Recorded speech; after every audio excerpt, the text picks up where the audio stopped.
শুভ সকাল বন্ধুরা। আজকে হচ্ছে বৃহস্পতিবার। এইসব আপনাদের দাদা পুজো করে ফেলেছে বৃহস্পতিবারে, ফুলমালা আরে নিয়ে এসে। আর মন্দিরগুলোকে দেখুন কি সুন্দর করে সাজিয়েছে, মিষ্টি আরে দিয়ে একটু লাড্ডু দিয়েছে গোপালকে আরে দিয়ে। ও পুজোটা করছে আর আমি এখানে হচ্ছে রান্না করছিলাম, কারণ সকালবেলা নালে হয়ে ওঠে না। আর এমনিতে পুজোটা সকালবেলা করেই ফেলে, স্নান করে না, কাজে যাওয়ার আগে পুজোটা করেই নেয়। আর যেদিনকে না করে সেদিনকে আমিই করি। আর এই যে আজকে বৃহস্পতিবার, নিরামিষ, অগ্রহায়ণ মাসে যেহেতু বৃহস্পতিবার, আজকে কি রান্না করেছি আপনাদেরকে দেখাই।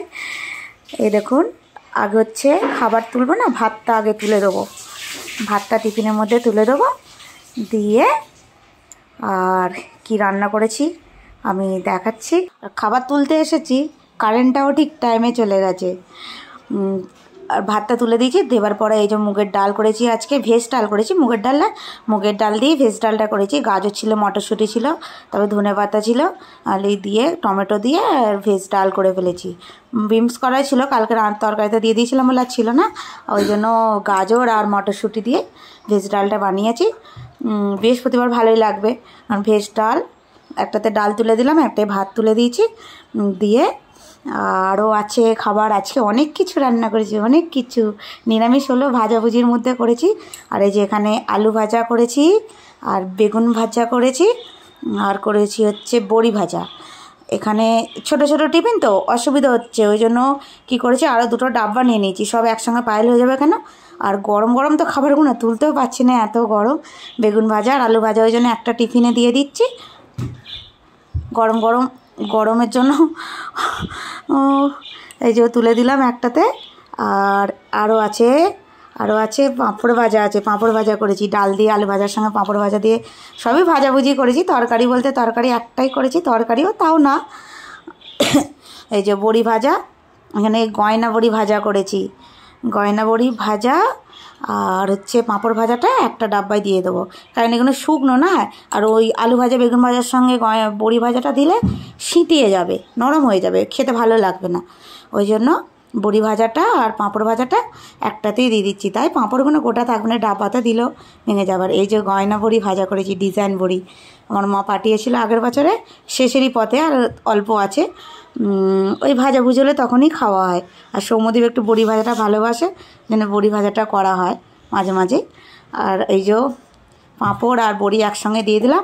পাঁপড়গুলো চেপে দেখছি হাত দিলেই মনে ভেঙে যাবে, তাতে আমি থাক, ডাব্বাটার ঢাক্কানটা যখন আঁটবো তখনই এঁটে দেবো, যা ভাঙবে ভেতরেই রয়ে যাবে, নাহলে চাপ দিলে ভেঙে হয়ে যেত, হাত দিয়ে চারিদিকে ছিটকে যেত। আর এই যে তরকারি বলতে এখানে করেছি অল্প করে একটু সিম সর্ষে করেছি। সৌম্য তো খাবে না, কারণ একটু ঝাল দিয়েছি। আর এই যে তুলতে গিয়ে পড়েই গেল সিম সর্ষেটা, ঝাল দিয়েছি বলে কাঁচা লঙ্কা একটু বেটে দিয়েছি না, ওই জন্য ঝাল হয়ে যাবে। আর কাঁচা লঙ্কাগুলো এত ঝাল, ওই জন্য সৌম্যকে আর দেবো না।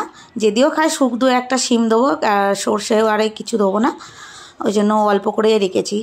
কারণ আমিও অল্প খাবো, ওকেও অল্প দেবো, কারণ সর্ষে বাটা বেশি খাবো না। এই যে সর্ষে বাটাটাও তুলে দিলাম আলাদা বাটিতে। আম ছিল, একটু চাটনি করলো, তো আবার চাটনি দিলে আবার একটা ডিপ হয়ে যেত, আর টাইমও হয়ে ওঠেনি, আর করিও নি। এইগুলোই করতে করতে কাটাকুটি করতে হয়ে গেছে। তাই বেলা হয়ে গেছে, বেলা বাজে হচ্ছে 11:15 বেজে গেছে।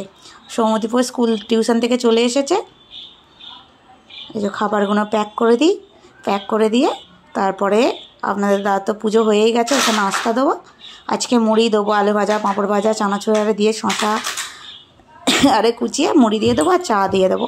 একবার কফি খেয়েছে সকালবেলা, আবার একটু বললো চা খাবো, কারণ একটু গলাটা ব্যথা করে রয়েছে, ওই জন্য চা খাবে। এই যে চলুন তাহলে, আজকের মতন তো রান্নাবান্না কমপ্লিট, আমার টিফিনও গুছানো হয়ে গেছে। খালি সৌম্যদীপকে এবার রেডি করাতে হবে, সৌম্যদীপকে খাবার দিতে হবে, ও স্নান করবে, গরম জল করে দিতে হবে, আবার ওকে বলতে হবে, বই গুছিয়ে দিতে হবে, টিফিন বানিয়ে দিতে হবে, ও রুটি বানিয়ে দেবো। তাহলে আজকে আমাদের ভিডিওটা এখানেই শেষ করি, টাটা।